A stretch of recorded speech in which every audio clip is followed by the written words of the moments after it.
السلام عليكم ورحمة الله وبركاته.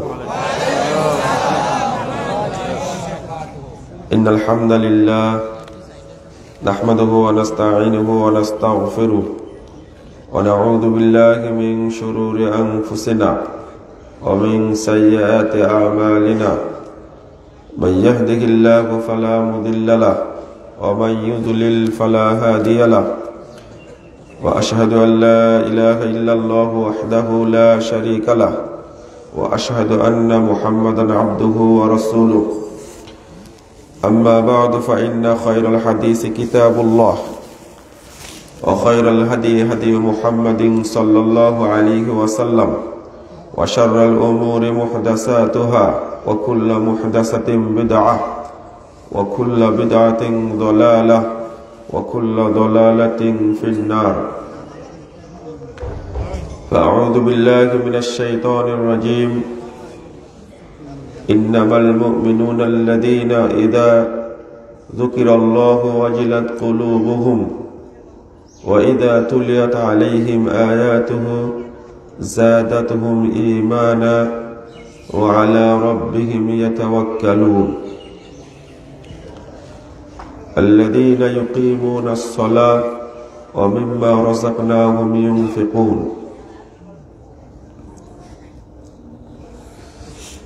عن أبي هريرة رضي الله عنه قال قال رسول الله صلى الله عليه وسلم الإيمان بضع وسبعون شعبة أفضلها قول لا إله إلا الله وأدناها إماطة الأذى عن الطريق والحياء شعبة من الإيمان.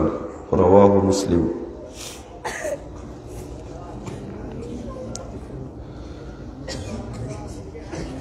মোহতারাম সভাপতি, উপস্থিত উলামা কেরাম, অতিথিবৃন্দ, সুধী মণ্ডলী, সামনে উপবিষ্ট শ্রদ্ধেয় মুসলিম ভাতৃমণ্ডলী, আমার প্রাণপ্রিয় ছাত্র ও যুবক ভাইরা, পর্দার আড়ালের মা ও বোনেরা, সকলকে আন্তরিক অভিনন্দন জানাচ্ছি এবং আল্লাহর কাছে দোয়া করছি আল্লাহ যেন এই মাহফিলকে কবুল করে নেন। আমিন। যারা এই মাহফিলের আয়োজন করেছেন, সময় দিয়েছেন, শ্রম দিয়েছেন এবং আপনারা যারা বিভিন্ন এলাকা থেকে এসে এই মাহফিলে শামিল হয়েছেন, রব্বুল আলামিন আপনাদেরকে আমাদেরকে জান্নাতুল ফেরদাউসের মেহমান হিসাবে কবুল করে নিন। আমিন।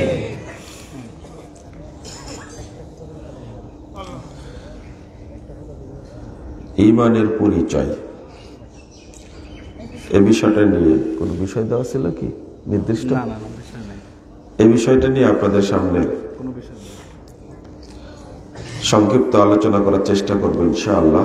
ওয়া তাওফীকি ইল্লা বিল্লাহ আলাইহি তাওয়াক্কালতু ওয়া ইলাইহি উনীব। আপনারা যারা এখন আশেপাশে ঘোরাফেরা করছেন তাদেরকে মাহফিলে আসার জন্য আমি আহ্বান জানাচ্ছি। মনোযোগ দিয়ে আলোচনা শুনবেন এবং আমল করার চেষ্টা করবেন ইনশাআল্লাহ।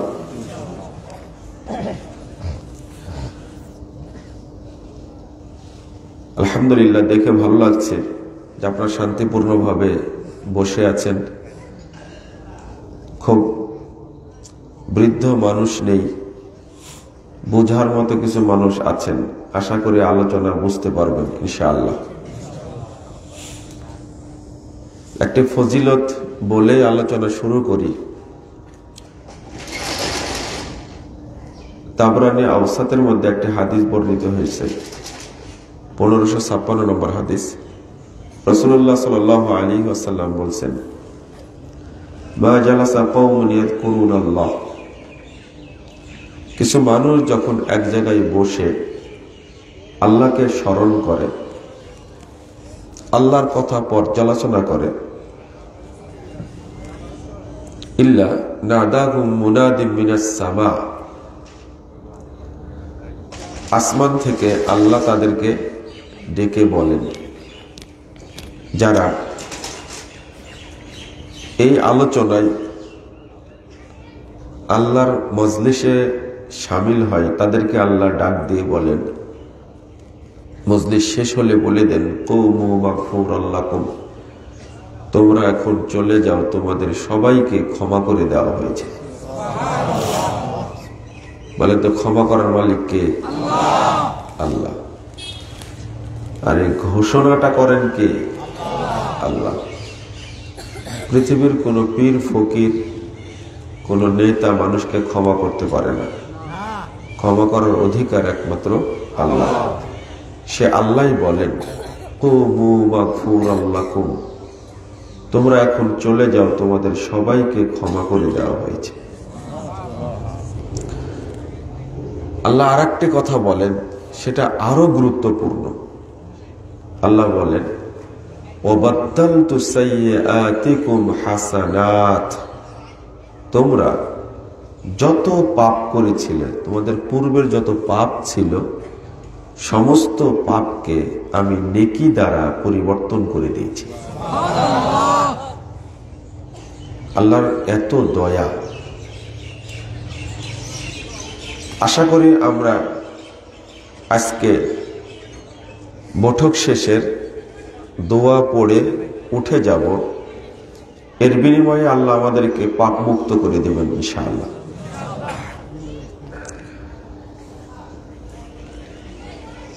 আরেকটি হাদিস বর্ণিত হয়েছে,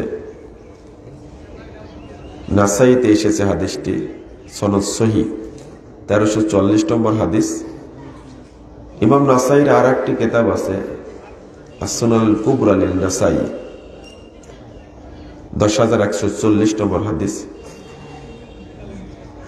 যখন কোনো ব্যক্তি বৈঠক থেকে উঠার আগেই, মজলিস থেকে উঠার আগে, কবলা ইয়াকুমা, কেউ যদি এই দোয়াটি পড়ে বৈঠক থেকে উঠার আগেই, মজলিসে বসা অবস্থায় যদি বলে, সুবহানাকাল্লাহুম্মা ওয়া বিহামদিক আশহাদু আল্লা ইলাহা ইল্লা আনতা আস্তাগফিরুকা ওয়া আতুবু ইলাইকা, এই দোয়াটি যদি পড়ে,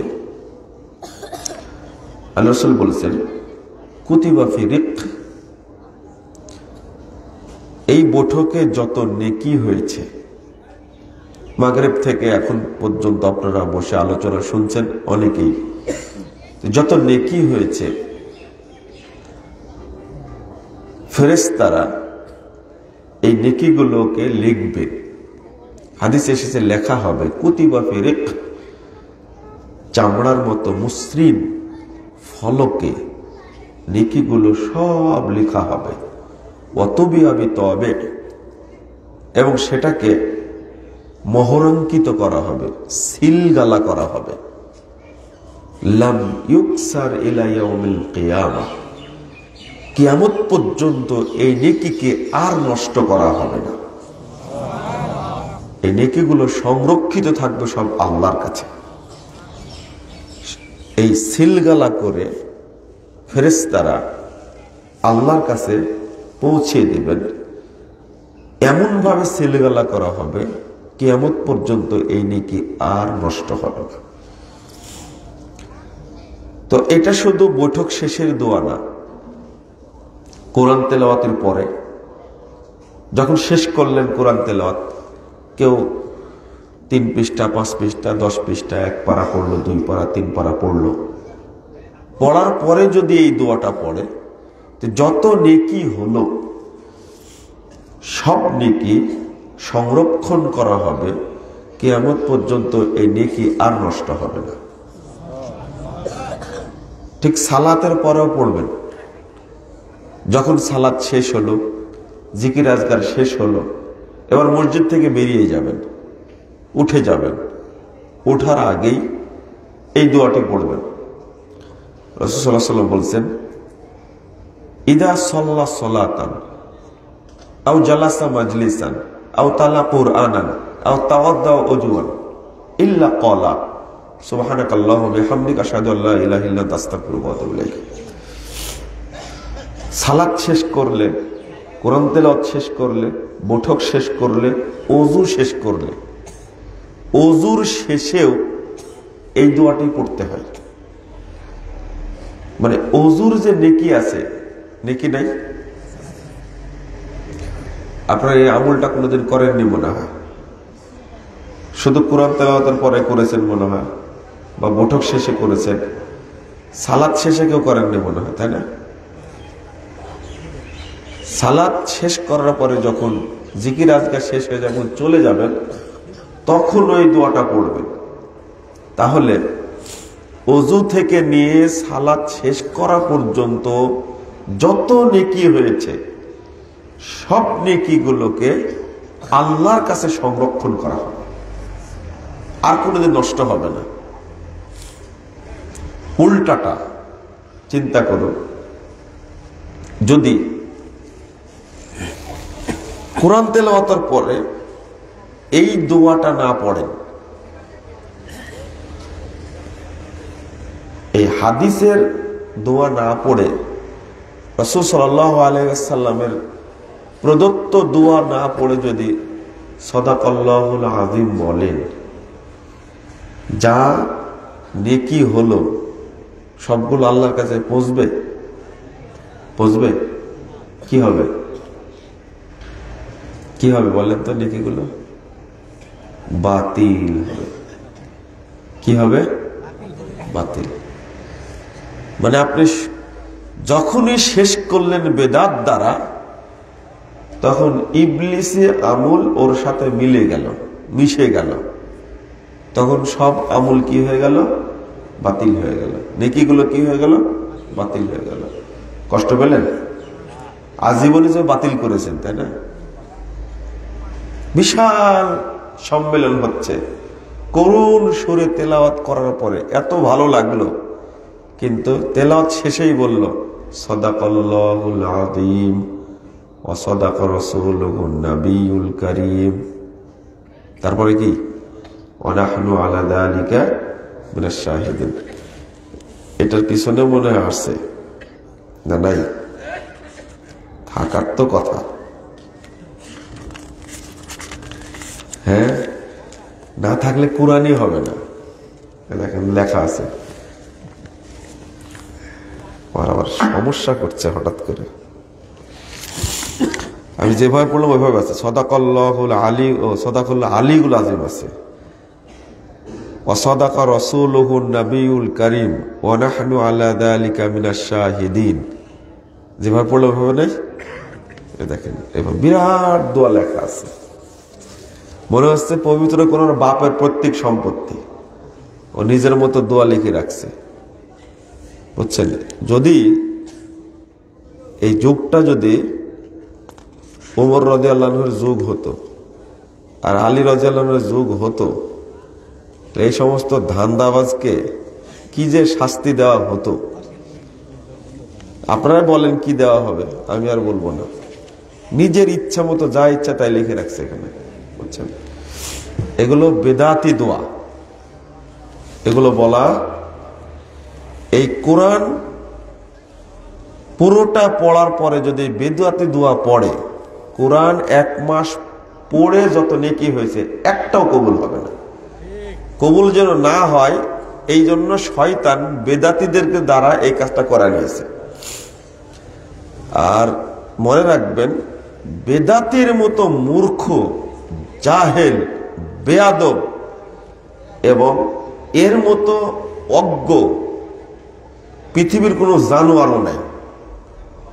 আমার কথাটা আপনাদের খারাপ লাগবে, জানোয়ার বুঝেন? আর রাগ করছেন আপনারা? আপনার নেকিগুলো যেন আল্লাহর কাছে সংরক্ষিত হয়, এটার জন্য বলছি। তো উল্টাটা করবেন না। অধিকাংশ মসজিদে আপনাদের এখানে অনেকদিন আগে আসছিলাম, এই পাশে কোথায় মাঠ আছে, সেই মাঠে ইফতার মাহফিল হয়েছিল মনে হয়, তাই না আসাদ ভাই? এই জায়গাতে আমি ভুলে গেছি আর কি।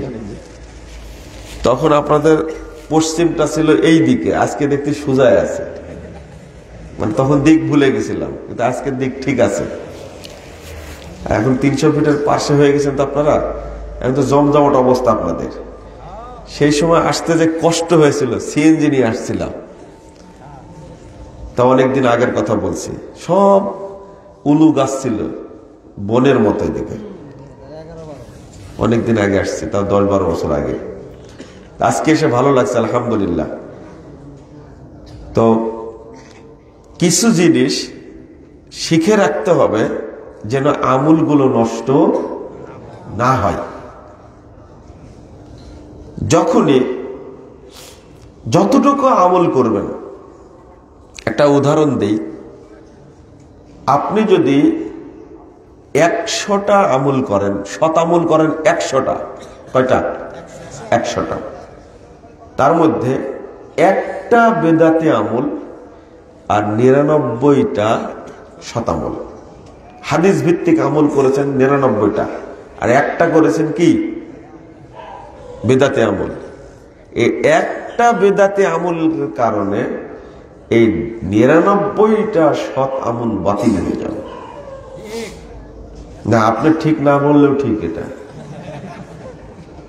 আপনার ঠিক বলার দরকার নাই, ঠিক বলেই বলতেছি আমি। আল্লাহ বলছেন, ইয়া আইয়ুহাল্লাযীনা আমানু আতিউল্লাহ ওয়া আতিউর রাসূল ওয়ালা তুবতিলু আমালাকুম। হে ঈমানদারগণ, তোমরা আল্লাহ এবং আল্লাহ রাসূলের অনুসরণ করো, তোমাদের আমলকে বাতিল করো না। 33 নম্বর আয়াত সূরা মুহাম্মদ, খুলে দেখবেন।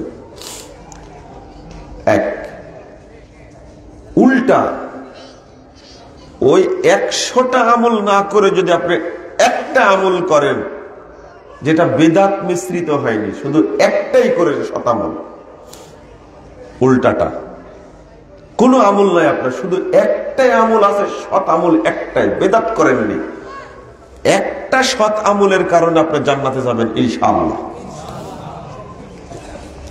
তাহলে বেশি আমল করতে যে বেদাত করে লাভ আছে? আমার টার্গেট জান্নাত লাভ করা এবং আল্লাহর সন্তুষ্টি লাভ করা, তাই না? আমার টার্গেট যে জান্নাত হয়, এত বেশি আমল করে কি করব? আপনি চাইবেন, দলিল চাইবেন, এই হাদিসটা পাইবেন 593 নম্বর হাদিস, আল আদাবুল মুফরাদের মধ্যে এসেছে। রাসূল সাল্লাল্লাহু আলাইহি ওয়াসাল্লাম বলছেন, মান তুকব্বিলা লাহু হাসানা, যার একটা নেকি গ্রহণযোগ্য হবে, একটা, দাখালাল জান্নাহ, সে জান্নাতে প্রবেশ করবে। রাসূল সাল্লাল্লাহু আলাইহি ওয়াসাল্লাম আর একটা হাদিসে বলছেন, তাবরানী কাবিরের মধ্যে এসেছে 98 নম্বর হাদিস, মান কানাত লাহু হাসানা দাখালাল জান্নাহ, কিয়ামতের মাঠে যার একটা নেকি থাকবে, একটা, ওই ব্যক্তি জান্নাতে প্রবেশ করবে। অল্প আমল করেন, বিদাতি আমল না করে একটা আমল করেন, সহি আমল করেন। এইটা সারা দেশের মানুষকে, দিনদার মানুষকে বোঝানোর চেষ্টা করছি, কিন্তু মূর্খ হওয়ার কারণে এরা বুঝে না। কারণ পুরাতন কথা, মুসি কখনো স্বর্ণের মর্যাদা, কষ্ট পেলেন? এটা তো সত্য কথা নাকি? মুসি যে কি করে, জুতা পালিশ করে, জুতা সেলাই করে, এই স্বর্ণের মর্যাদা বুঝে? আরো কিছু কথা আছে, ওদিকে যাচ্ছি না। বেদাতীদের অবস্থাটা ঠিক এইরকম, আপনার উপরে ক্ষিপ্ত হবে কিন্তু জ্ঞান নাই। তাই জাকির নায়কের আমার একটা কথা খুব সুন্দর লাগে, সবই ভালোই বলে অধিকাংশই, কিন্তু একটা কথা ভালো লাগে, যে সত্য কথা বলেন তবে জ্ঞানী মানুষের কাছে। বুঝতে পারছেন কথা? আমার কথাটা খুব ভালো লাগে। হক কথা বলেন তবে শিক্ষিত মানুষের কাছে বলেন, জ্ঞানী মানুষের কাছে বলেন, না হলে কি হবে, ভালো কথা বলে যে মূর্খ হয়, ঠাস করে আপনার চট দিয়ে দিবে একটা। বুঝেছেন কথা?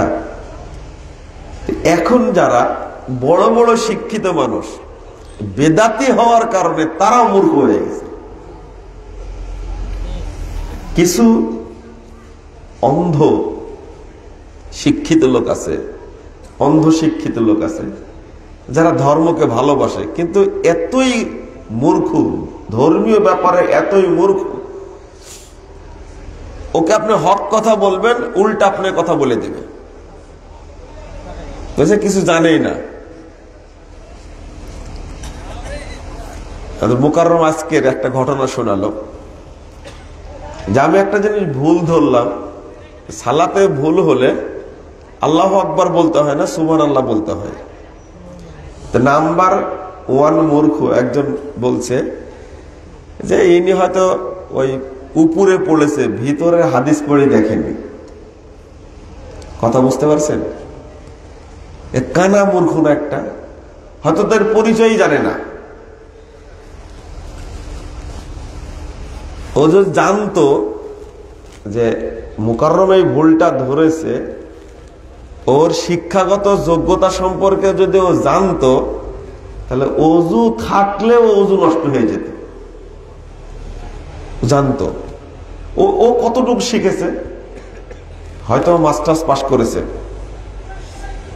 আর মূর্খ, মাস্টার্স পাস করে মূর্খ মানে দিন যে জানে না সে মূর্খ না, সে নাম্বার 1 মূর্খ, যতই ডিগ্রি থাক। একে বলছে যে উপরে উপরে পড়েছে, আর একজন বলছে যে কিছু জানেই না, অথচ একজন হাফেজ, দাওরা হাদিস পাস, কামেল পাস, রাজশাহী বিশ্ববিদ্যালয় থেকে অনার্স করা, মাস্টার্স করা, এরপরে মদিনা ইসলাম বিশ্ববিদ্যালয় থেকে 5 বছর হাদিস ডিপার্টমেন্টে পড়ে আসছে। এখন পিএইচডি গবেষক রাজশাহী বিশ্ববিদ্যালয়ের। একজন দাঁড়ান তো, এতগুলো ডিগ্রি আছে কার? একজন দাঁড়ান দেখি, আপনারা বুঝেন না মনে কথাটা আমার। যদিও শুনে তো মুসি যেহেতু স্বর্ণের মূল্য বুঝে না, তো বেদাতি কখনো আলেমের মূল্য বুঝে না। এটা হলো মূল কথা। আপনারা খেপে যেতে পারেন, কিন্তু বাস্তবতা এটা। অথচ বুগদাদি কায়দা পড়ার যোগ্যতা, 56 বছর ইমামতি করছে, ওই মাস্টার্স পাস এই শিক্ষিত লোকের কাছে এই বুগদাদি কায়দা পড়া হুজুরি সবচেয়ে বড় আলেম। চিন্তা করুন, মূর্খ কাকে বলে? আল্লাহ এদেরকে হেদায়েত দান করুন। বুঝার চেষ্টা করেন আপনারা। যেমন আপনারা এই আসার পথে আমি তো আবার একটু লক্ষ্য করি, কয়েকজন মুসাফা করেছেন, তার মধ্যে 2 জন 2 হাত লাগাইছে। আমার হাত কয়টা ছিল? ফাঁকা ছিল। কোন হাত? কাজে লাগানোর দরকার ছিল না? হ্যাঁ, কাজে লাগানোর দরকার ছিল না? যখন আপনি 2 হাত দিয়েছেন, তখন আমার কাজে লাগানোর দরকার ছিল না? ফাঁকা ছিল তো। এটা বুঝেন না মনে হয় না? আমার এতই খারাপ লাগে যে এই অঞ্চলে এসেছে, আলহামদুলিল্লাহ, অন্তত মুসাফার সময় তো 2 হাত এগিয়ে দেওয়ার প্রশ্নই আসে না। 2 হাত দেওয়ার পর আবার এইভাবে লাগাই এখানে। এখন নতুন স্টাইল, 2 হাত দিয়ে হাতও 2 হাত বুকে এইভাবে লাগায়। মানে মহব্বতটা এমন ভিতরে দেয়, ও ভুলেই গেছে 14 ফেব্রুয়ারি পার হয়ে গেছে। বুঝেননি? এটা মহব্বত দিবস নাকি? একটু থামেন, বলতেছি। তো মূর্খ কাকে বলে? আপনারা আজকে তওবা করুন আমার সামনে। আর আমার বক্তব্য যারা শুনছে, এখন বহু মানুষ শুনবে পরে, আগে শুনুক আর পরে শুনুক, আমার বক্তব্য যারা শুনছেন, আমি তাদেরকে বলছি যে হায়াতে বেঁচে থাকতে আর কখনো মুসাফার সময় 2 হাত এগিয়ে দিবেন না। ঠিক বলে না? ইনশাল্লাহ বলেন। মানে 2 হাত দিবেন নাকি? কয় হাত? ডান হাতে মুসাফা করবেন ইনশাআল্লাহ। কেন বলছি? দুইটা দিক। একটা হলো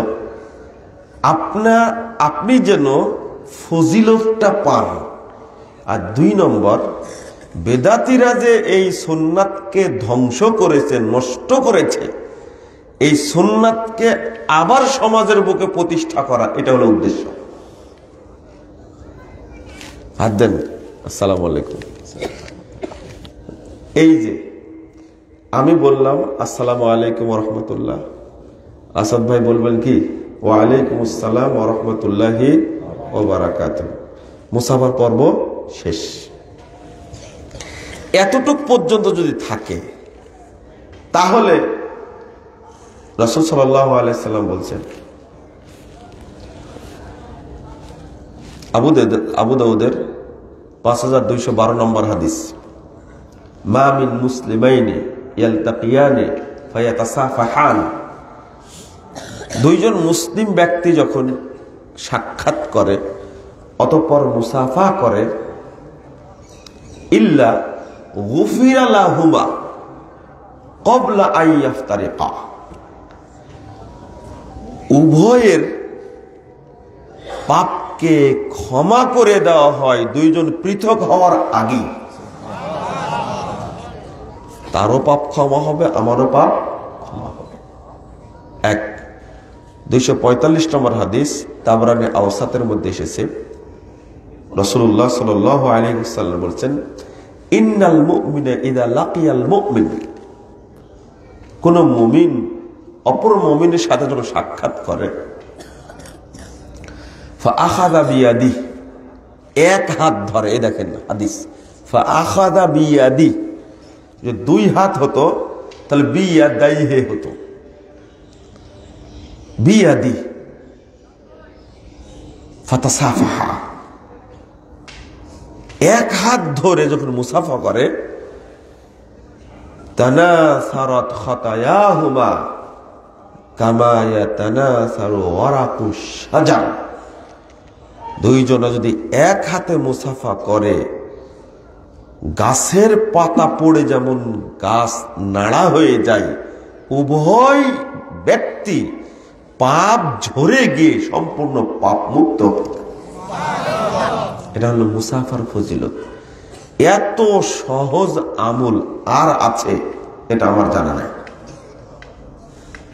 অথচ ফজিলত কত দেখতে পেয়েছেন। কিন্তু বেদাতীরা ফজিলতকে নষ্ট করেছে।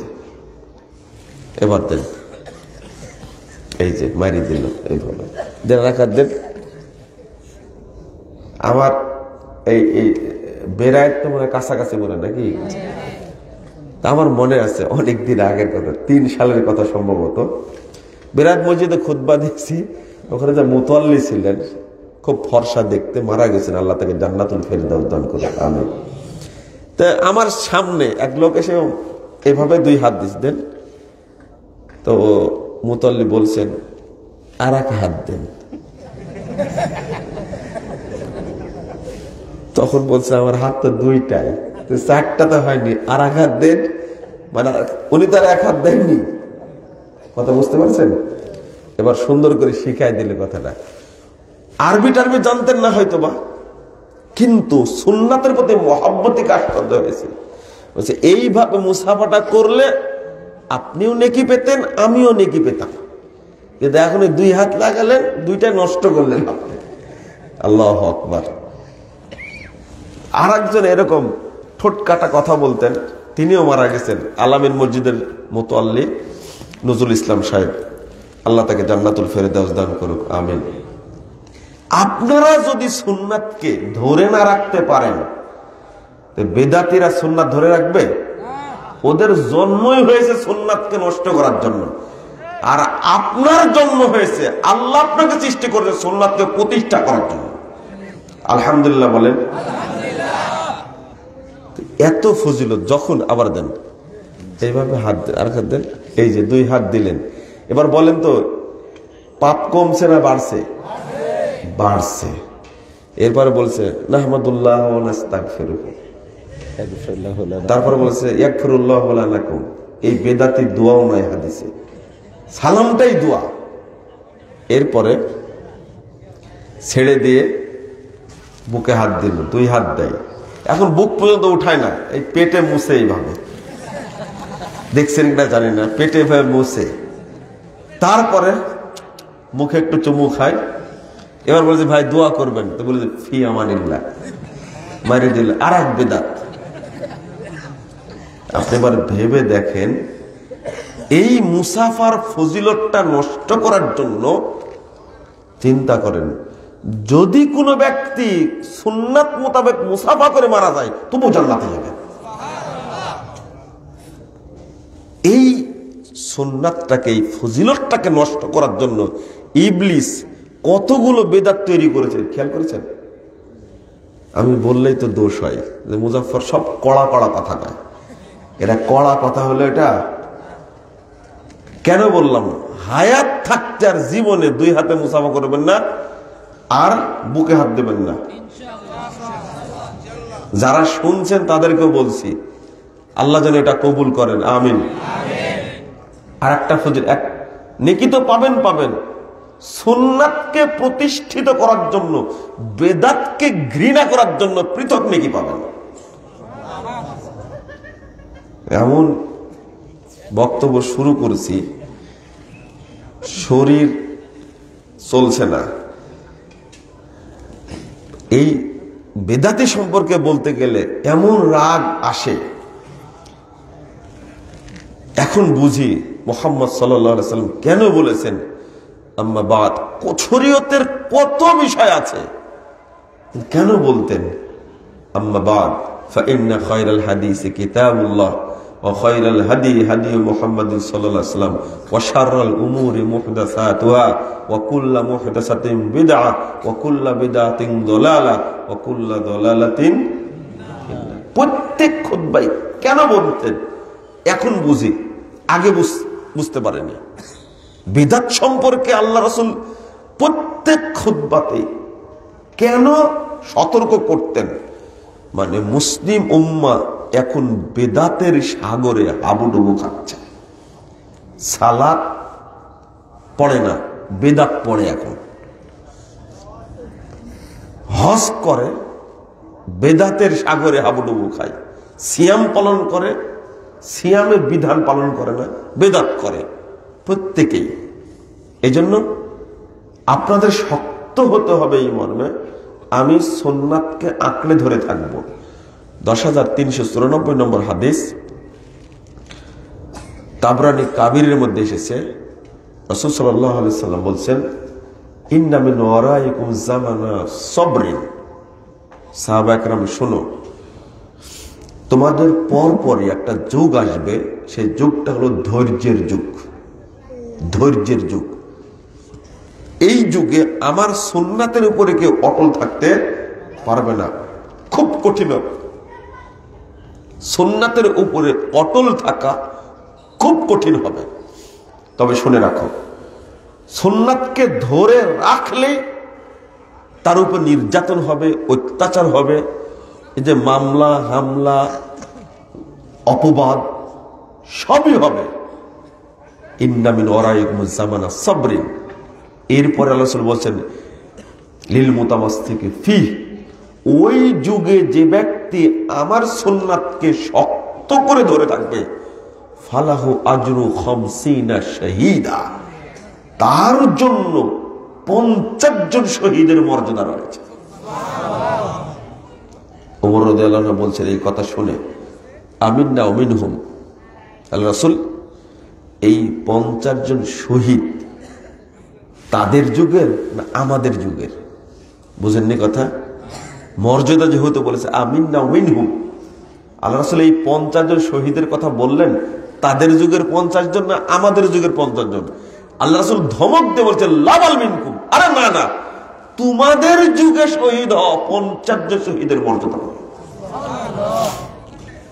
আলবানী রাহিমাহুল্লাহ বলছেন, এই হাদিসটা নিয়ে এসে আলবানী রাহিমাহুল্লাহ বলছেন যে এত মর্যাদার কারণ হলো সাহাবা কেরাম সুন্নাত মেনেছেন রাসূলকে দেখে, ওহী নাজিল হওয়া দেখে, জিবরিলকে দেখে, মুজিজা দেখে। ওই একই সুন্নাত পরবর্তী যুগের লোক মানছে, নবীকেও দেখেনি, জিবরিলকে দেখেনি, মুজিজাকেও দেখেনি, ওহী নাযিলও দেখেনি, শুধু শুনেই মানছে তারা। এই জন্য আল্লাহ তাদেরকে মর্যাদা দান করেন। এবার বুঝে এসেছে? সুন্নাত ছাড়বেন না, ধরে রাখবেন ইনশাআল্লাহ? বলেন সাহাবা কেরাম যখন সুন্নাত মেনে জান্নাতের পথে চলেছেন, আমরাও চলবো ইনশাআল্লাহ। ভয় পাবেন না তো? ভয় তো ভিতরে আছে দেখতেছি। ঢাকার বুকে অনেকদিন পরে প্রোগ্রাম, আলহামদুলিল্লাহ, আল্লাহ যেন কবুল করে। তো যে বিষয়টা বলতে চাচ্ছিলাম অন্যদিকে ঢুকে গেছি, এখন বলবো তো ইনশাআল্লাহ।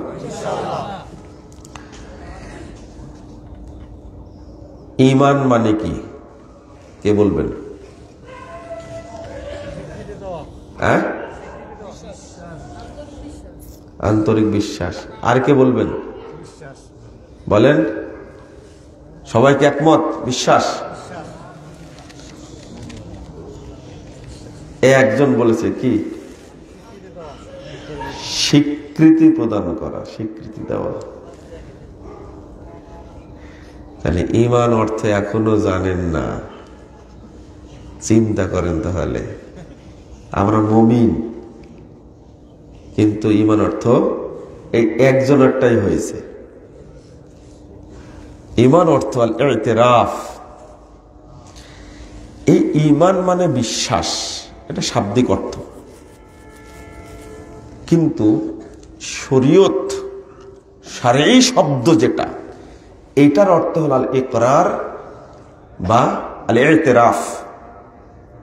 ইমাম ইবনে তাইমিয়া রাহিমাহুল্লাহ বলছেন, ঈমানের মূল অর্থ হলো স্বীকৃতি দেওয়া। বলেন তো কি? ঈমানের বিপরীতটা কি? কুফর, তাই না?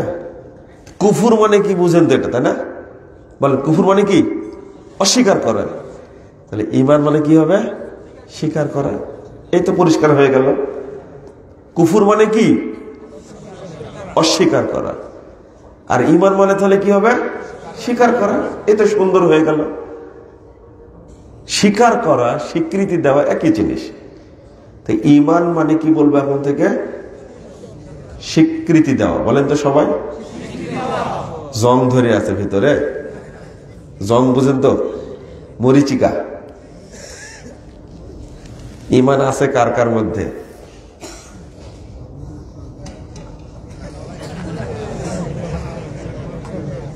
মাশাআল্লাহ। তো এত দেরি করলেন কেন হাত উঠাতে? হ্যাঁ, হাত তো বলিনি, তাই? কিন্তু হাত তো অটো উঠে গেছে, তাই না? তাদের ঈমান আছে। তাহলে ঈমান আছে মানে ইনশাআল্লাহ, লা ইলাহা ইল্লাল্লাহ। কি বলেন? ঈমান আছে ইনশাআল্লাহ, এটা হলো কি বলতে হবে? ঈমান আছে আলহামদুলিল্লাহ, তাই না? সবাই তো 100% ফেল, তাই না? কি 100% পাস না ফেল? ফেল। তো এখানে যদি ফেল করেন, মুনকার নাকিরের কাছে কি বলবেন আপনি? আমি তো মুনকার নাকির না।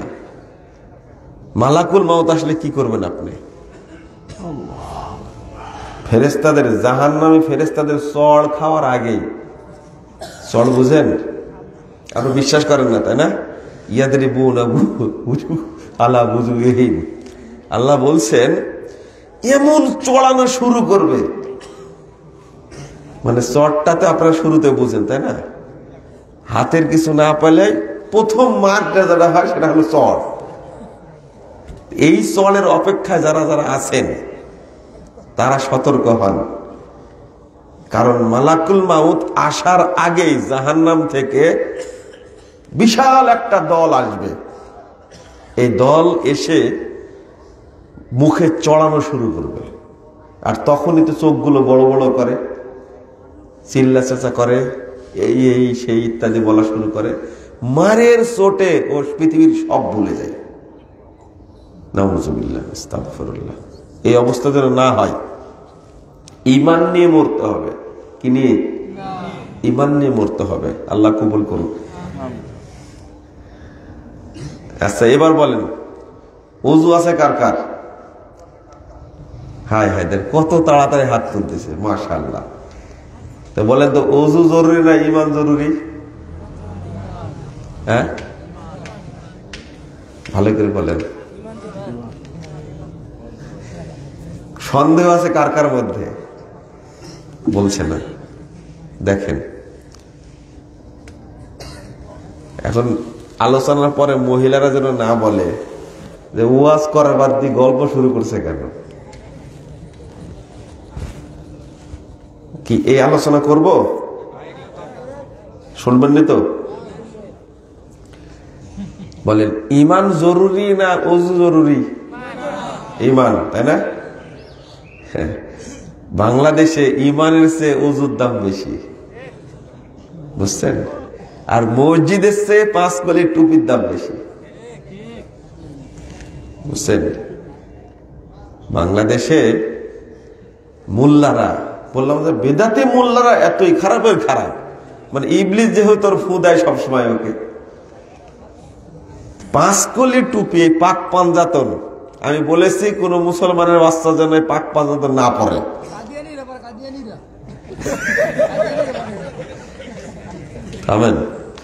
কারা পরে সেটা আমি বলবো না, এই 5 কলি ছাড়তে হবে। কারো এখানে আছে নাকি? আমি তো 17 বছর আগ থেকে ব্যবসা করি, তাবিজও কিনি মাঝে মাঝে, আবার এই টুপিও কিনি। 5 কলি পেলে নিয়ে নিই, এরপরে ওকে 100 টাকা যা থাকে পকেটে দেওয়ার চেষ্টা করি, এটা কিনে নিই। হঠাৎ করে এটা কিভাবে যে নেট দুনিয়ায় তোলপাড় হয়েছে এটা আমিও বুঝিনি। এরকম যে হবে ভাবতে পারেনি, সব মোল্লারা লেগে গেছে। যে মোল্লা কোনোদিন কথাই বলে না, ওই মোল্লাও 5 কলির পক্ষে বলছে। আমি বলি যে তোমার কাছে মসজিদের চেয়ে 5 কলির টুপির মূল্য অনেক বেশি। কারণ মসজিদ যখন পুড়ায় দিল, এই বুবা শয়তানগুলো এক কথা বলে না। আর যখন টুপি ছিঁড়ার কথা বললাম, তখন এই বুবা শয়তানগুলো কিভাবে মানে জবান ফিরে পেয়েছে, এমন ভাবে বলছে। আর আমাকে হুমকি দিচ্ছে, মামলা রেডি হচ্ছে। আমি বললাম যে বেয়াদব, মামলা করে ফোন দে, মামলার ভয় দেখাস। তোদের কাছে মসজিদের চেয়ে টুপির মূল্য যেহেতু বেশি, মসজিদ ভেঙ্গে দিল, পুড়ায় দিল, এটা নিয়ে তাদের কোনো কথা নেই। নাউজুবিল্লাহ। এই পাক পাঞ্জাতনের যদি ইতিহাস জানে, বাংলাদেশের মুসলমানরা বেদাতীদেরকে থুতু দিবে ইনশাআল্লাহ। পাক পাঞ্জাতনের উদ্দেশ্য, শিয়াদের উদ্দেশ্য এটা। শিয়ারা শুধু 5 জন ব্যক্তিকে ভক্তি করে, তাদেরকে মুসলমান মনে করে। আল্লাহ রাসূল, আলী, ফাতেমা রাদিয়াল্লাহু আনহা, হাসান হুসাইন রাদিয়াল্লাহু আনহুমা, কয়জন হলো? এই 5 জন ব্যতীত বাকি সাহাবীদেরকে শিয়ারা কাফের মনে করে। যারা এই চিহ্ন মাথায় দিয়ে ঘুরে বেড়ায়, তারা শিয়াদের অনুসরণ করে। আমরা সুন্নিরা সকল সাহাবা কেরামকে আমরা সম্মান করি, সবাইকে আমরা জান্নাতি মনে করি, করি না? আলহামদুলিল্লাহ। অতএব পাক পাঞ্জাতন কোন মুসলমানের বাচ্চা মাথায় নিয়ে ঘুরতে পারে না। দেখবেন বাংলাদেশে যারা এই সুফি আছে, সুফি, তারা পাক পাঞ্জাতন দিয়ে উদ্দেশ্য করে সরাসরি যে এই পাক পাঞ্জাতন কেবল এই পাক পবিত্র দেহ মাত্র এই 5 জনের। নাউজুবিল্লাহ, আস্তাগফিরুল্লাহ। এই 5 জনই শুধু পবিত্র, বাকি সবাই কি? অপবিত্র, নাপাক। কথা কি বুঝতে পারেন আপনারা? আহলে বায়াত বলতে শুধু 5 জন না, আহলে বায়াত বলতে রাসূল সাল্লাল্লাহু আলাইহি ওয়াসাল্লামের স্ত্রীরা আহলে বায়াত, রাসূল সাল্লাল্লাহু আলাইহি ওয়াসাল্লামের বংশের যারা মুমিন তারাও আহলে বায়াত। তাহলে কত সাহাবী আছে এর মধ্যে, চিন্তা করেন। অথচ শিয়ারা মাত্র 5 জনকে আহলে বায়াত বলে। বলেন নাউজুবিল্লাহ। এই চিহ্ন আপনারা রাখবো, আমরা রাখতে পারবো না? কখনোই না। এই বুঝটা বুঝতে হবে। বন্ধুরা আমার, বললাম ইমান জরুরি না ওযু জরুরি, তাই না? তাহলে কি জরুরি? একজন বলছে না ওযুই জরুরি। আমি বলে তাহলে ওযুবিহীন মারা গেলে কি জান্নাতে যাবে জাহান্নামে যাবে? চুপচাপ, কথা হয় না। বলেন তো, ওযুবিহীন মারা গেলে কি জান্নাতে যাবে? তো কিন্তু ইমানবিহীন মারা গেলে ঠিক তো? ইমান আছে আমাদের? আছে? আবার ইনশাল্লাহ বলে আলহামদুলিল্লাহ। আচ্ছা, যদি নাও থাকে তা আমরা এখন ইমান আনি, সমস্যা? সমস্যা নাই। সহিহ বুখারী গতকালকে পড়াচ্ছিলাম, কিতাবুল ঈমান। মুআয রাদিয়াল্লাহু আনহু বলছেন যে নুমিনু সাআহ, আমরা একটু সময় ঈমান আনি। আল্লাহ বলছেন 193 নম্বর আয়াত সূরা আল ইমরান, আল্লাহ বলছেন রব্বানা ইন্নানা সামি'না মুনাদিয়াই আইয়ুনাদি লিল ঈমান আন আমিনু বিরাব্বিকুম ফাআমান্না। একজন বলল, আল্লাহর কাছে বলছে, আল্লাহ একজন আহ্বানকারী বলল যে তোমরা তোমাদের রবের প্রতি ঈমান আনো। ফাআমান্না, আমরা ঈমান আনলাম। বলেন আমান্না, বলেন আন আমিনু বিরাব্বিকুম, তোমরা তোমাদের রবের প্রতি ঈমান আনো। বলেন ফাআমান্না। আলহামদুলিল্লাহ। আগে ঈমান না থাকলে এখন আছে তো, আলহামদুলিল্লাহ। এতটুকু যদি থাকে তো এই কথা বলার পরে মরা পর্যন্ত টিকে থাকতে হবে আমাদেরকে। 30 নম্বর আয়াত, 31-32 নম্বর সূরা ফুসসিলাত, হামিম সাজদা, আল্লাহ বলেছেন ইন্নাল্লাযীনা ক্বালু রাব্বুনাল্লাহ সুম্মা ইসতাকামু, নিশ্চয় যারা বলে আমাদের রব আল্লাহ। বলেন তো আমাদের রব কে? আল্লাহ। রব্বুনাল্লাহ, বলেন রব্বুনাল্লাহ। আলহামদুলিল্লাহ। এই কথা বলার পরে মরা পর্যন্ত এই কথার উপরে টিকে থাকতে হবে। তাহলে ওযু আছে কার, এই কথা বলতে যত তাড়াতাড়ি হাত উঠাইছেন, ঈমান আছে কার, আছে কিনা এই প্রশ্ন করলে অত তাড়াতাড়ি হাত উঠাননি কিন্তু, ঠিক? আপনারা তো দেখেননি, আমরা দেখেছি, ঠিক? যখন বলেছি ওযু আছে কার, পট করে হাত তুলেছে ওই জায়গা থেকে, আগে দেরি করেনি। তার আগে প্রশ্ন করেছিল ঈমান আছে কিনা, তখন হাত তুলতে দেরি, তুলেছে পরে, একটা একটা তুলতে তুলতে পরে সবাই তুলছে। তাহলে আপনাদের কাছেও ঈমানের চেয়ে ওযু জরুরি না বলছেন কেন? প্র্যাকটিক্যাল বুঝেন না আপনারা? হ্যাঁ, বুঝতে, এখন যদি বুঝতে ভুল হয়, বয়স 60 হয়ে গেছে, মরার পরে বুঝবেন। তাহলে শোনেন, এখন স্বীকৃতি দিলেন ঈমান আছে। দ্বিতীয় পয়েন্ট, ঈমান নষ্ট হয়? হয়।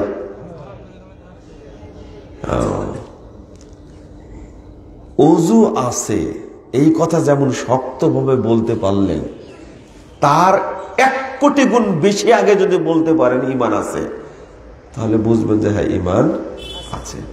1 কোটি গুণ তো দূরের কথা, 1 গুণও তো বলতে পারলেন না। তাহলে ঈমান যে আছে আপনি বুঝবেন কি করে? ওযু যে আছে আপনি বুঝেন, মানে ওযু ভঙ্গের কোনো কারণ ঘটেনি, তাই না? তাই কি ওযু? হ্যাঁ।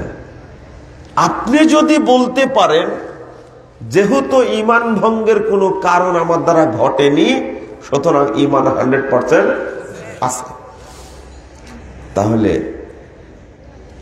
ওযু ছিল, পেশাব করেছেন, আপনি নিশ্চিত যে আমার ওযু নেই, তাই না? যেহেতু পেশাব করেছেন আর ওযু নাই। ঠিক এই রকম ভাবেই জানতে হবে আপনাকে যে ঈমান আছে কি নাই। তো ওযু ভঙ্গের কারণ জানা বেশি জরুরি না ঈমান ভঙ্গের কারণ জানা বেশি জরুরি? ঈমান ভঙ্গের কারণ জানা বেশি জরুরি। 2,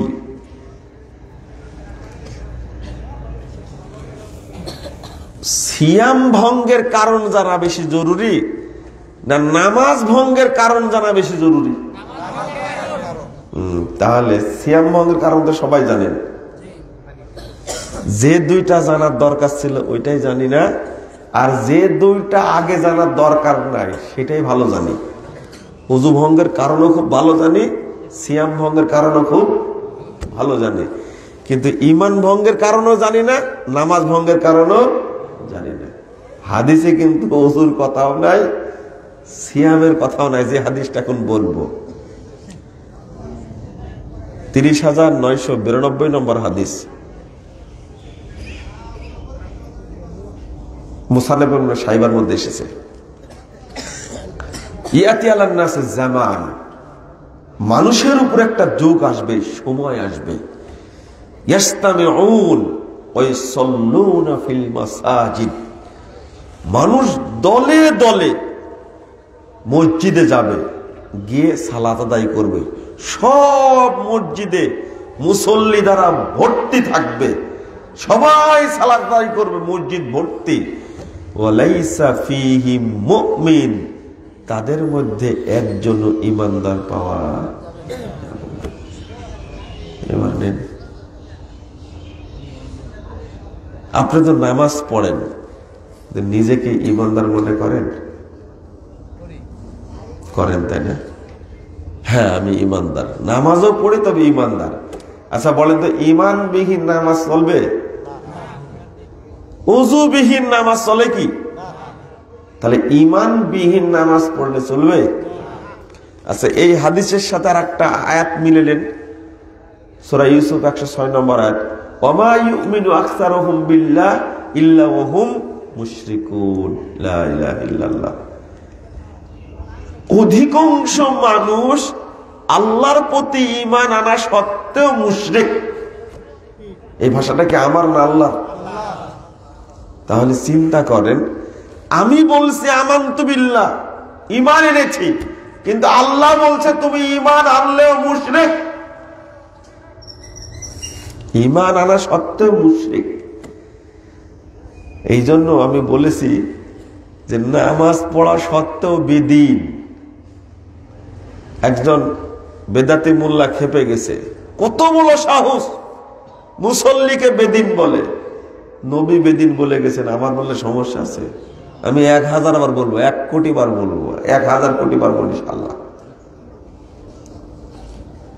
বাংলাদেশে এখন মুসল্লি নাই, থাকলেও খুব কম আছে। যাদেরকে নামাজ পড়তে দেখেন আপনারা, এরা কিন্তু মুসল্লি না। অধিকাংশ যাদেরকে নামাজ পড়তে দেখেন তারা মুসল্লি না। বেনামাজির সংখ্যাই তো বেশি, কিন্তু মুসল্লি বেনামাজি যারা, তাদের কথা বলছি। যারা মুহাম্মদ সাল্লাল্লাহু আলাইহি সাল্লামের তরিকায় নামাজ পড়ে না, তারাও কিন্তু বেনামাজি। এবার বোঝা গেছে কথা? 90 বছর যাবত নামাজ পড়ছে, কিন্তু নবীর তরিকায় পড়ে না। এই 90 বছরের দাঁড়িয়ালাম মুসল্লিও বেনামাজি, কারণ ও জীবনে রাসূলের তরিকায় নামাজ পড়ে না। ও আমাকে যতই গালি দিক না কেন, হাদিসটা খুলেন, 1312 নম্বর হাদিস, নাসাইর মধ্যে এসেছে। হুযায়ফা রাদিয়াল্লাহু আনহু একজন ব্যক্তিকে জিজ্ঞেস করছে, কাম তুসাল্লি হাযিহিস সালাহ, এই সালাত পড়তে দেখে জিজ্ঞেস করছেন, এই তুমি কতদিন যাবত নামাজ পড়ছো? এই সালাত, হাযিহিস সালাহ, এইভাবে কতদিন যাবত নামাজ পড়ছো, সালাত পড়ছো কতদিন যাবত? তখন বলছে, মুনযু 40 আমা, প্রায় তো 40 বছর যাবত পড়ছি। হুযায়ফা রাদিয়াল্লাহু আনহু বলছেন,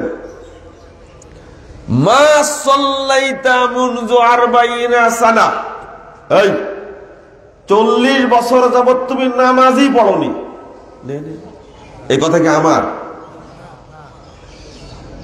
হুযায়ফা রাদিয়াল্লাহু আনহু বলেন মা সাল্লাইতা মুনযু 40 সানা, 40 বছর যাবত তুমি নামাজই পড়োনি। আর 757 নম্বর হাদিস সহিহ বুখারীর মধ্যে এসেছে, আল্লাহ রাসূল ওই সাহাবীকে কি বলেছিলেন? ইরজি ফাসাল্লি ফাইন্নাকা লাম তুসাল্লি, ফিরে যাও, নামাজ পড়ো, তুমি জীবনে নামাজ পড়োনি, যাও। কয়বার বলেছিলেন? 3 বার। ভাষা তো একই হয়ে যাচ্ছে, তাই না? নামাজ পড়া সত্ত্বেও, সালাত পড়া সত্ত্বেও আল্লাহ রাসূল ওই সাহাবীকে বলছেন তুমি জীবনে নামাজ পড়োনি। হুযায়ফা রাদিয়াল্লাহু আনহু একই কথা বলছেন। তারপরে বলছেন লাউ মিত্তা ওয়া আনতা তুসাল্লি হাযিহিস সালাহ, এই শোনো শোনো শোনো, 40 বছর তো পড়োইনি। লাউ মিত্তা, তুমি যদি মারা যাও, আনতা তুসাল্লি হাযিহিস সালাহ, আর এইভাবে যদি নামাজ পড়তেই থাকো 40 বছর না, তুমি যদি এইভাবে মৃত্যু পর্যন্ত নামাজ পড়ো, মরেও যাও, মিত্তা আলা গায়রিল ফিতরাতি আল্লাতী ফাতারাল্লাহু মুহাম্মাদুর সাল্লাল্লাহু আলাইহি ওয়াসাল্লাম, তাহলে তুমি মরে যাবে বেদিন হয়ে, মুহাম্মাদের দ্বীনের উপরে মরতে পারবে না। তো এই হাদিস কি প্রমাণ করে? যে রাসূলের তরিকায় সালাত আদায় করে না সে মুসল্লি না, সে বেদিন। ওকে মুসল্লি বলবো কি করে? তাহলে বাংলাদেশের অধিকাংশ মানুষই জাল সালাত আদায় করে। কোন সালাত? আমার উপরে রাখবেন না। আমি মুরব্বীদেরকে বলছি, বয়স্ক মহিলাদেরকে বলছি, আলেমদেরকে বলছি, ইমামদেরকে বলছি, আমার উপরে রেগে কোনো লাভ নাই। দয়া করে আপনার নামাজটা, আপনার সালাতটা নিজেই যাচাই করে দেখুন। ইসলাম কোনো ঠাকুরের ধর্ম না, ইসলাম কোনো খানকা থেকে আসেনি, ইসলাম কোনো মাজার থেকে আসেনি। ইসলাম কুরআন এবং সহিহ হাদিসের মধ্যে আছে, আপনি দেখে পড়ে যাচাই করে মানার চেষ্টা করুন। বেদাতি ইমামের পাল্টে পড়েছেন, তাই না? ধান্দাবাজ ইমাম, এই ধোঁকাবাজ আলেম, তার পাল্টে পড়েছেন। পাঁচকলি হুজুরের ধোঁকায় পড়েছে অধিকাংশ মানুষ। বলে ইমামের উপরে দিয়ে ভর বিসমিল্লাহ আল্লাহু আকবার। কত বড় বেয়াদব! তো মুসল্লি তুমি একটু যাচাই করে পড়বে না? বেগুন কিনতে যায়, তাই দেখে পোকা আছে কিনা, দেখে না? একটা গ্লাস কিনতে যাবে, এক প্যাকেটে 6টা থাকে, তাই না? 6টাই টোকা মারি দেখে। এই গ্লাস জান্নাতে নিয়ে যাবে? হ্যাঁ, লজ্জা শরম মুসল্লিদের কিছু নাই। ওরা শরীয়ত মানবে, যাচাই করে মানবে, এই হিসাবটা তার মধ্যে চলেন। ওই হাদিসের কাছে ফিরে যাই। দলে দলে মানুষ মসজিদে গিয়ে নামাজ পড়বে, কার মধ্যে ঈমান থাকবে না। আপনি বলেন তো দেখি, ঈমান বিহীন নামাজ পড়ে লাভ আছে? তাহলে ঈমানটা জানতে হবে না? সাহাবীরা ঈমানের প্রশিক্ষণ নিতেন। আপনি কয়দিন নিয়েছেন? রাসূল মুহাম্মদ সাল্লাল্লাহু আলাইহি ওয়াসাল্লাম 13টি বছর সাহাবীদেরকে শুধু তাওহীদের প্রশিক্ষণ দিয়েছেন, ঈমানের প্রশিক্ষণ দিয়েছেন, আকীদার প্রশিক্ষণ দিয়েছেন। আর বাংলাদেশের মুল্লাগুলো আকীদার আলোচনা জীবনেও করবে না, তাওহীদের আলোচনা জানেই না। শয়তান পিছনে লেগে থাকলে কি তাওহীদের আলোচনা করবে কোনোদিন? শুনেছেন কারো কাছ থেকে তাওহীদের আলোচনা? শুনেছেন কারো কাছ থেকে? কোন মুল্লা বলেছে? শুধু মানসুর হাল্লাদের কাহিনী বলবে, আর আব্দুল কাদের জেলানির মিথ্যা কাহিনী বলবে, তার বাইজিদ বোস্তামের মিথ্যা কাহিনী বলবে, কোন দাদা হুজুর, পীর হুজুর, অমুক হুজুরের কাহিনী বলবে, হাকিমুল উম্মতের কাহিনী বলবে, বলে মানুষের কান হৃদয়টাকে পচায় রাখছে। এরা কোরআন হাদিসের আলোচনা জানেই না এরা। ইমাম ইবনে তাইমিয়া সেই যুগে বলে গেছেন, আশ্চর্য কথা একটা, জামহুরুম মিনাল মুতাআসসিবিন লা ইয়ারিফুনাল কিতাব ওয়াস সুন্নাহ ইল্লা মাশাআল্লাহ। অধিকাংশ মাযহাবী গোলামের লোকেরা কোরআন সুন্নাহ বুঝে না। এটা আমার কথা না ভাই, ইমাম ইবনে তাইমিয়া রাহিমাহুল্লাহ বলছেন। 661 হিজরিতে জন্ম, 728 হিজরিতে মৃত্যু। এটা আজকের কথা। লা ইয়ারিফুনাল কিতাব ওয়াস সুন্নাহ ইল্লা মাশাআল্লাহ। দুই একজন হয়তো বুঝে, যারা বুঝে তারা বেদাতি থাকে? তারপরে বলছেন ওহুম ইয়াতামাসসাকুনা বিআহাদিন দাঈফা ওয়া আরাইন ফাসিদা ওয়া হিকায়াতিন আন বাযিল উলামা ওয়া শুয়ুখ। তারা তিনটা জিনিসের উপর আমল করে। এক, জাল জয়ীফ হাদিস মানে, ওয়া আরাইন ফাসিদা, আর এই বিভ্রান্তিকর রায় মিথ্যা গল্প মানে, ওয়া হিকায়াতিন আন বাযিল উলামা ওয়া শুয়ুখ, আর বুজুর্গ যারা, বুজুর্গদের পচা কাহিনী, এইগুলো ওরা শুধু বয়ান করে। কত বছর আগে ইবনে তাইমিয়া রাহিমাহুল্লাহ বলে গেছেন, আজকে প্রমাণ পাচ্ছেন আপনারা? ওয়াজে বসলেই ফালতু মিথ্যা কাহিনী, সহি কথা বলবে না। এবার চলেন, দাবি করলেন যেহেতু ঈমান আছে, এখন ঈমানের বিশ্লেষণ করতে গেলে প্রমাণ হবে ঈমান নাই। কি নাই? ঈমান নাই। কিভাবে থাকে ঈমান?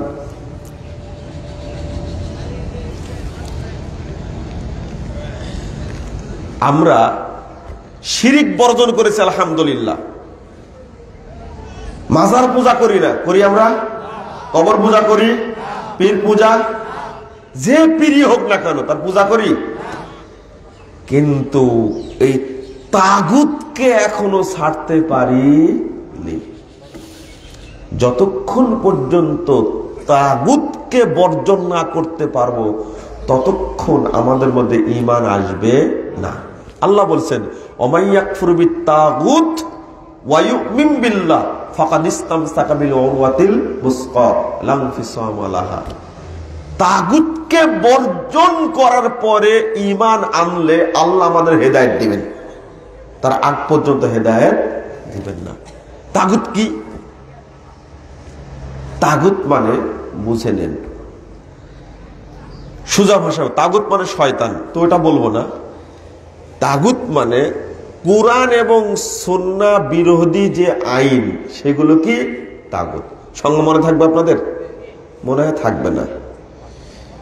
2 নম্বর, যারা কুরআন সুন্নাহ বিরোধী আইনের যারা প্রতিনিধিত্ব করে তারা তাগুত। এবার বুঝে গেছে কথা? একবার সরল ভাষায় বুঝালাম। তাগুত বলতে কুরআন এবং সুন্নাহ বিরোধী যে আইন, সেগুলো কি তাগুত। আর ওই আইন যারা পরিচালনা করে তারা কি তাগুত। এবার বুঝেছেন? বলেন তো, আল্লাহর প্রতি মহব্বত আপনাদের বেশি না এই তাগুতের প্রতি মহব্বত বেশি? বিশ্বাস হলো না? অন্তরে কুফরি রেখে মুখে ঈমান প্রকাশ করবেন না, খবরদার। চুপ থাকেন, কথা বলবেন না প্রয়োজনে, কিন্তু মিথ্যা বলবেন না। আমি উদাহরণ দিই, যদি আজান হয় 5টায় ফজরের, কেউ মসজিদে আসে না, কিন্তু রাত 3টায় 3:30টায় যদি আপনার নেতা ফোন দেয়, এবার কি হবে? এবার কি হবে? তো মোহাব্বত কার প্রতি বেশি হলো? জটিল ব্যাপার। আপনি নাকি নামাজ পড়েন, নামাজ পড়ে যত তৃপ্তি পান, একজন মন্ত্রী যদি ফোন দেয়, তৃপ্তি কোনটা বেশি পাবেন? কোথায় ঈমান? কোথায়? বাংলাদেশ ঈমান নাই, বহু আগে পালাইছে, যে দেশের থেকে লাভ নাই। আমার আলোচনা খুব একটা ভালো লাগবে না, আমি বুঝছি। হ্যাঁ, না, এই আলোচনা ভালো লাগার কথা না। এবার ঈমান আছে দাবি করলেন, এই ঈমানের পাওয়ার আছে না ছেঁচড়া ঈমান? হ্যাঁ, পাওয়ার আছে। মাশাআল্লাহ, পাওয়ার আছে তো লাল টুপি মাথায় দিয়েছেন কেন?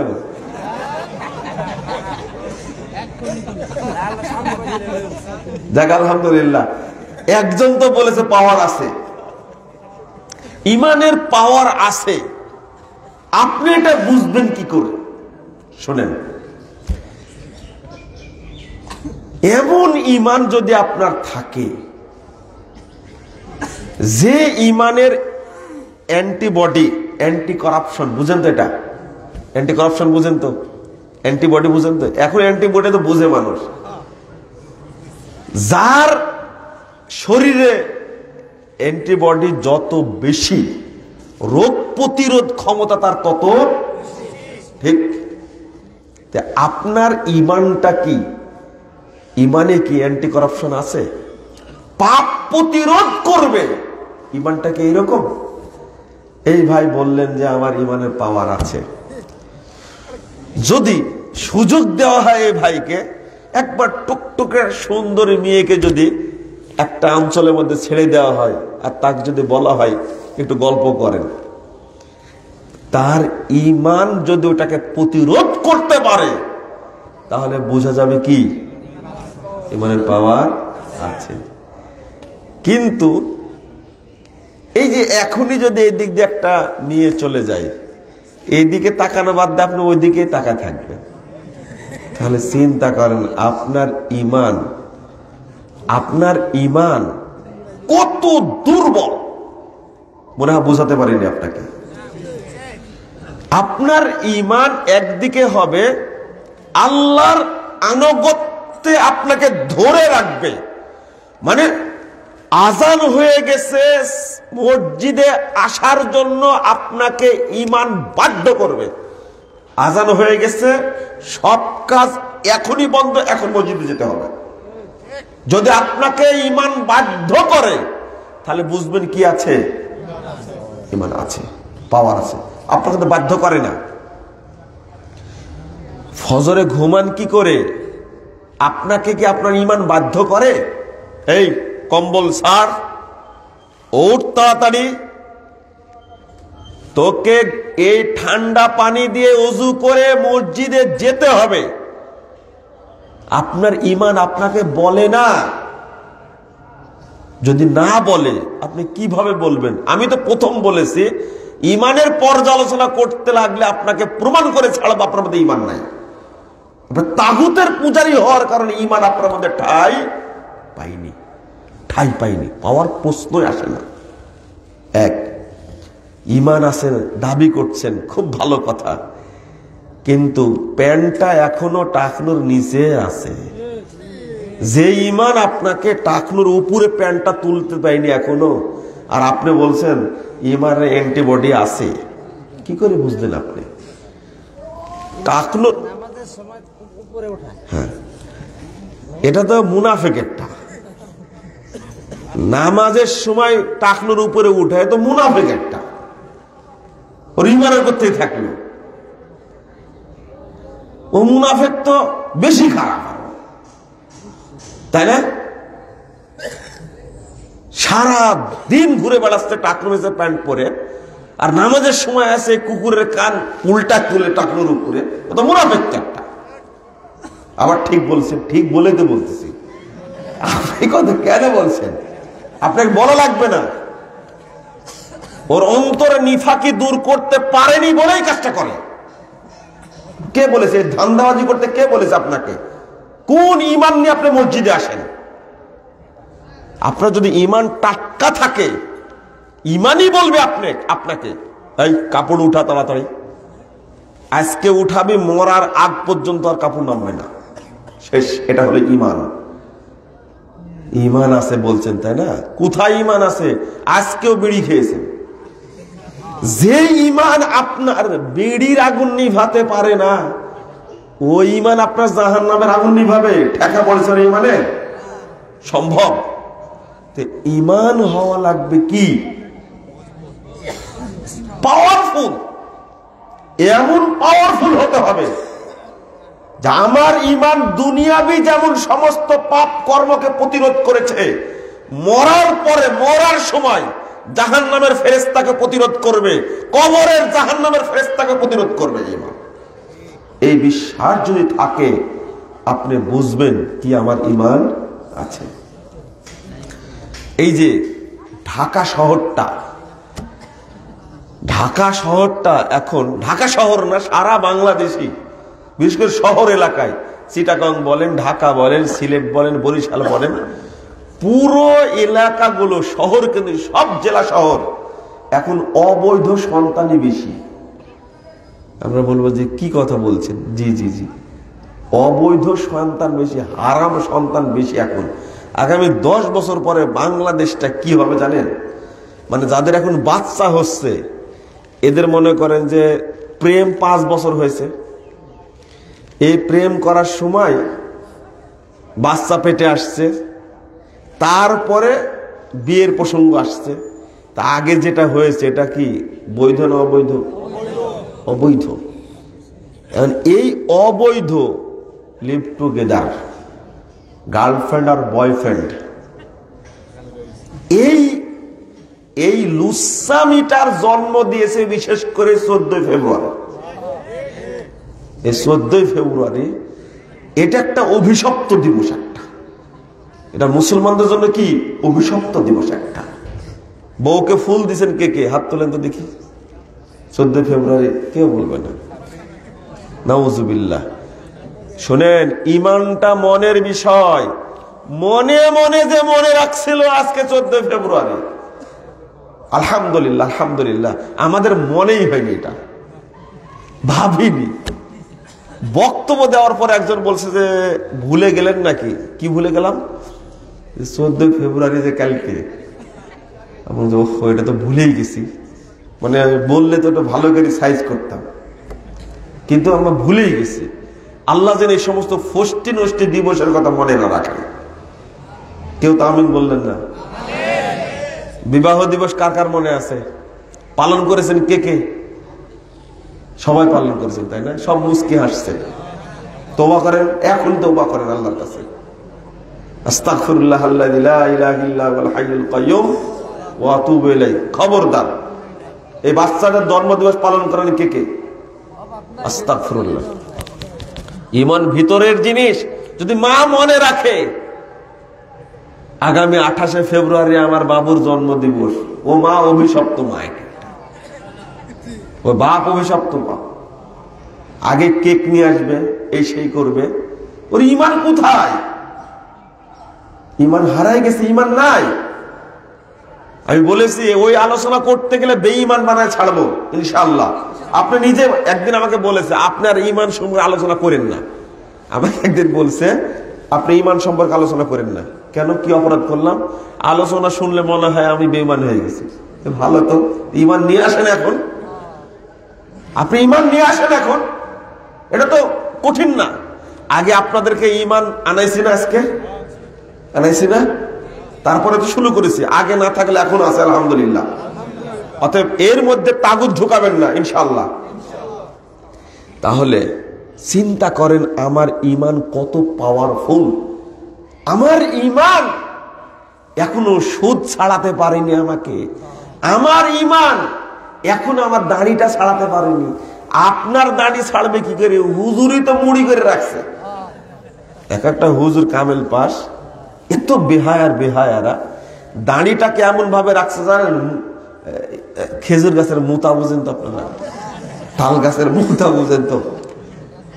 বগুড়ায় গিয়ে একজনকে বলছি, একটা ছেলে, যুবক ছেলে, কত সুন্দর দাড়িটা ছেড়ে দিয়েছে, আর ওর পাশে বসে আছে অন্তত 50-52 বছর এক লোক, দাড়িটা এত সুন্দর করে মুড়ি করে রাখছে। আমি ওই ছেলেকে বলছি, এই ছেলে তুমি কেমনে দাঁড়িয়ে রাখছো? তো কত সুন্দর করে মুড়ি করে রাখছে, এইভাবে রাখবে? ওই লোক পরের দিন ফোন দিয়ে বলছে আমি জীবনে এরকম অপমান হয়নি। আপনাকে অপমান করলাম? ওই ছেলেটাকে ধমক দিলাম তো, বুঝেছি তো। দেখেন হুজুর কি ওয়াজ করবে। এক পাগড়িওয়ালা হুজুর, সবুজ পাগড়িওয়ালা হুজুর বলছে লম্বা দাড়ি রাখা যাবে না, দাড়ি কেটে রাখতে হবে। লম্বা দাড়ি হলো ইহুদিরা দাড়ি রাখে, লম্বা দাড়ি। এই বেয়াদব বক্তা হারামখোর, ও হাদিস না জেনে ও তো সুন্নাতকে প্রতিদিন জবাই করে। মানে অত সাইজ করে দাঁড়িয়ে রাখে, মানে ও শয়তানের গোলাম। যারা জাল হাদিস মানে ওরা কার গোলাম? শয়তানের গোলাম এরা। তো দাড়িটা প্রতিদিন কাটে, যে আবার নামাজও পড়ে দেখি, আচ্ছা, নামাজ পড়ে কোনো কাজ হয় ওর? বলেন তো দেখি। ইমান কি বাড়ে? ইমান বাড়ে না। ইমান বাড়লে দেখেন, ওর বয়স 65 বছর হয়েছে, নামাজ পড়ছে 40 বছর যাবত, আজও দাড়িটা রাখেনি। এরপরে টাকনুর নিচে কাপড়টা তো আছেই, সুদটো খায়, সিগারেটও মারে। আপনি এবার বলেন, এই 40 বছর যাবত নামাজ পড়ে কোনো উপকার হয়েছে ওর? তো ভণ্ড একটা, এ নামাজি না তো। কথাগুলো আমার কড়া লাগলো, কিন্তু আমল করার চেষ্টা করবেন যে আমার ইমানটা থাকতে হবে, পাপ প্রতিরোধ ক্ষমতা সম্পন্ন ইমান থাকতে হবে। আমার চোখ কখনো খারাপ জিনিস দেখবে না। হায় হায় হায়, সবাই মোবাইলে মহিলাদের সাথে প্রেম করে। না হলে এই যে বেহায়া কিছু লোক যেভাবে আজকে ঘুরছে সমাজের বুকে, যেগুলো পত্রিকায় আসছে, পত্রিকায় যেগুলো আসছে, নাউজুবিল্লাহ। আগেই বললাম না একটা কথা, অধিকাংশ অবৈধ সন্তান। অবৈধ সন্তান কেন হচ্ছে, কি কারণে হচ্ছে ব্যাখ্যা পেয়েছেন তো? কতটা প্রমাণ নেবেন, তার নিজেরাই স্বীকার করে যে আমার সন্তানটা কি বৈধ। কেন? তোদের বিয়ে পড়ানোর আগেই তো আইছে। তৌবা তৌবা তৌবা।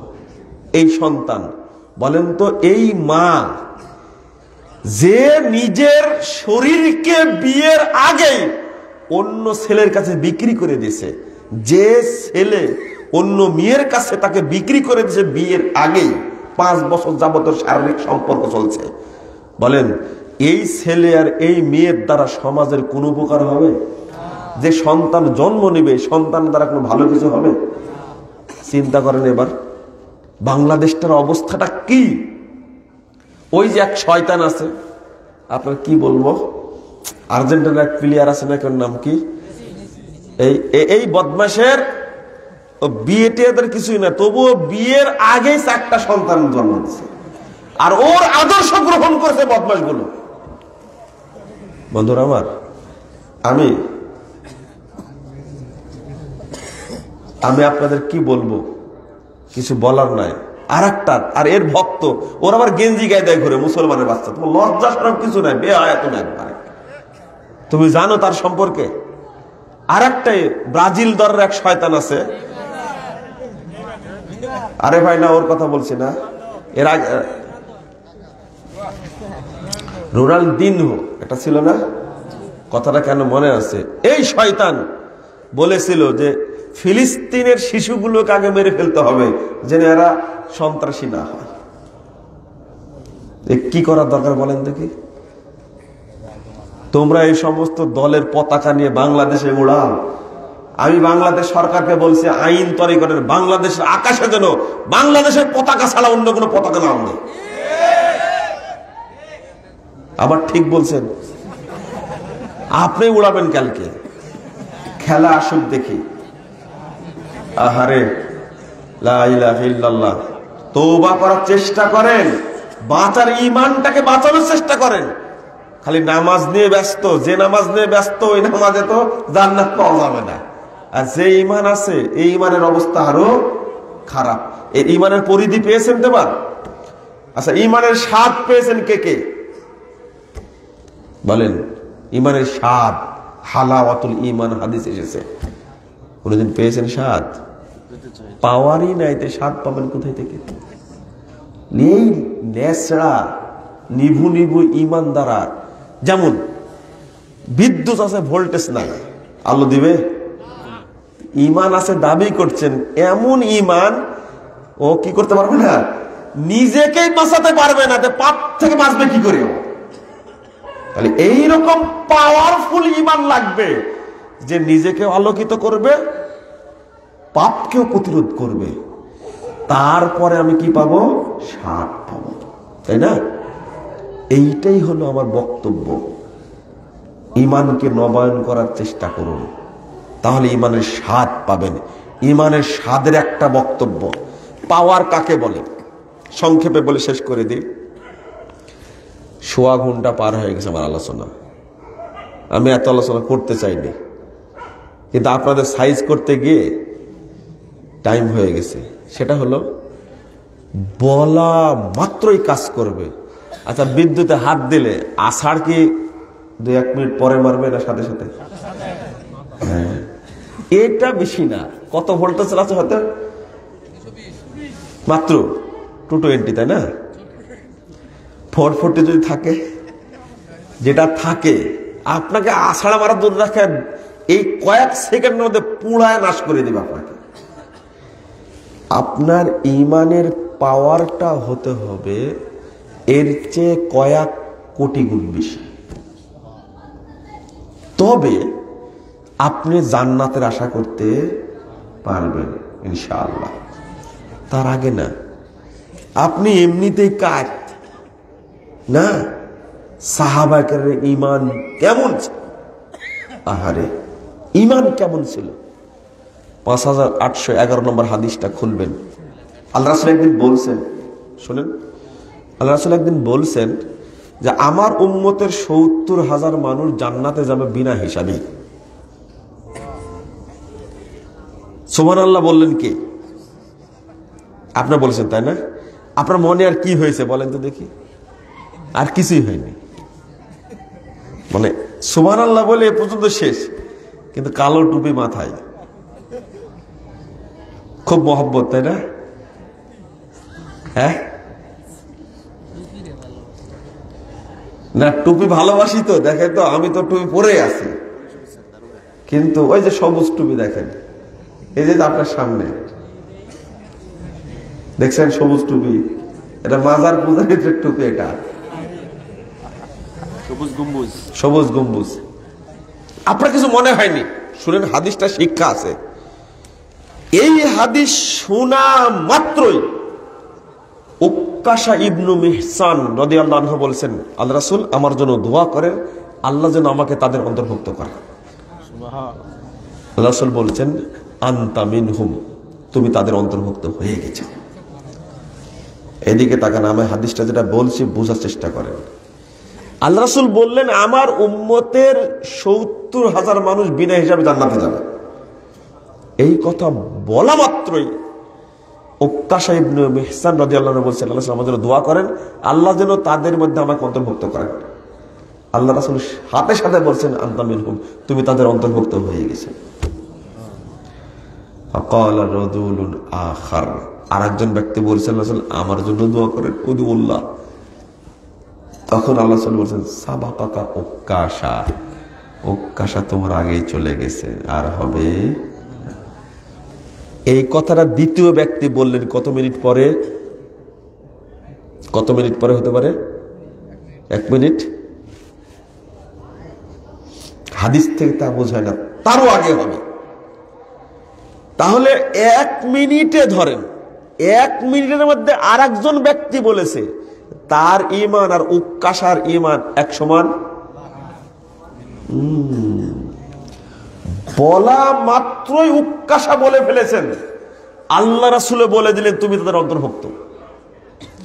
পরের জন বললেন, তিনিও সাহাবী, আল্লাহ রাসূল বললেন যে আগে চলে গেছে উক্কাশা। এবার বলেন আপনি, আমাদের ঈমান কি এরকম পাওয়ারফুল? এরকম পাওয়ারফুল না, না, না। কত 40 বছর আগে শুনেছি যারা টাকনুর নিচে কাপড় পরে তারা জাহান্নামে যাবে, এটা শুনেছি 40 বছর আগে, আজও আমল করিনি। কি ঈমান চিন্তা করেন, কি জোরালো ঈমান, লা ইলাহা ইল্লাল্লাহ। 50 বছর আগে শুনেছি সুদখোর মানে কি মায়ের সাথে জেনা করে, আজও সুদ খায়। কি ঈমান আমার, চিন্তা করেন, লা ইলাহা ইল্লাল্লাহ। শুনেছি যে সমস্ত মহিলা পেট পিট দেখায় ঘুরে তারা জান্নাতের সুগন্ধ পাবে না। এই হাদিস খুতবায় শুনলাম, আলেমের মুখে শুনলাম, কতবার শুনলাম। এই মহিলা শুনতে শুনতে বুড়ি হয়ে গেছে, এখনো পেটও ঢাকে না, পিঠও ঢাকে না। ঢাকা নিউ মার্কেটে গেলে উলঙ্গ হয়ে যায় এখনো। ও আবার রোজাও রাখে নাকি এই মহিলা, মানে ঈমান নাই, খামাখা নামাজ পড়ে, খামাখা কি করে। আগে বুঝাইছি না, ঈমানহীন, ঈমান ছাড়াই মানুষ নামাজ পড়বে, আগে বললাম না, ইমান ছাড়াই পড়ছে নামাজ লোক দেখানোর জন্য, আল্লাহকে দেখানোর জন্য না। ইমান ছাড়াই রোজা রাখছে মানুষকে দেখানোর জন্য, আল্লাহকে দেখানোর জন্য না। যদি নামাজটা আল্লাহর জন্য হতো, সিয়ামটা আল্লাহর জন্য হতো, দান খায়রাত যদি আল্লাহর জন্য হতো, তাহলে ইমানটা পুক্ত হতো। যেহেতু আল্লাহর জন্য হয় না, 60-70 বছর নামাজ পড়েও তার ইমান বাড়ে না। ইমান বাড়ে এবং কমে। যার ইমান যত বেশি শক্তিশালী, ওই ব্যক্তি তত দিনদার হবে, তত তার পাপ প্রতিরোধ ক্ষমতা বেশি আসবে। আমাদের মধ্যে পাপ প্রতিরোধ ক্ষমতা নেই। এমনিতেই ব্যাংকে চাকরি করার জন্য ছুটে বেড়াচ্ছি, তাই না? ব্যাংকে চাকরি করবে অমুসলিমরা, আপনি কেন? সুইপারের চাকরি সবাই করে, তাহলে সবাই করবে কি জন্য? বর্তমানে বেশি চাকরি করার চেষ্টা করছে সব ব্যাংক সেক্টরে। যেখানে সুদি সেক্টর বেশি, বেতন যেখানে বেশি, সেখানে চাকরি করার চেষ্টা করছে, তাই না? ওখানে চাকরি খুঁজছে। লা ইলাহা ইল্লাল্লাহ। তার মধ্যে ঈমান আছে, আবার খুব নামাজ পড়ে, দাঁড়িয়ে রাখে। কি দারুণ একটা ব্যবসা! ধর্মের নামে প্রতারণা এগুলো একটা। আল্লাহ আমাদেরকে হেদায়েত দান করুন, আমিন। আল্লাহ আমাদেরকে প্রকৃত মুমিন হওয়ার তৌফিক দান করুন। আল্লাহ আমাদেরকে ঈমান বোঝার তৌফিক দান করুন। বন্ধুরা আমার, এখানে একটা জিনিস বলবো, ঈমানের উপরে আলোচনা শুনবেন ইনশাআল্লাহ, ঈমানের উপরে বই পড়বেন ইনশাআল্লাহ, বেশি পড়বেন। ঈমান, আকীদা, মানহাজ, তাওহীদ। কি কি বললাম বলেন তো, আমার সাথে বলেন। ঈমান, আকীদা, মানহাজ, তাওহীদ, এইগুলোর আলোচনা বেশি শুনবেন ইনশাআল্লাহ। ঠিক আছে? মানহাজের আলোচনা বেশি শুনবেন, তাওহীদের আলোচনা বেশি শুনবেন, আকীদার আলোচনা বেশি শুনবেন, ঈমানের আলোচনা বেশি শুনবেন ইনশাআল্লাহ। আল্লাহ আপনাদের মধ্যে ঈমান দিবেন। আল্লাহ কবুল করুন, আমিন। বলেন সুবহানাকা আল্লাহুম্মা ওয়া বিহামদিকা আশহাদু আল্লা ইলাহা ইল্লা আনতা আস্তাগফিরুকা ওয়া আতুবু ইলাইকা। ওয়াসসালামু আলাইকুম ওয়া রাহমাতুল্লাহি ওয়া বারাকাতুহু।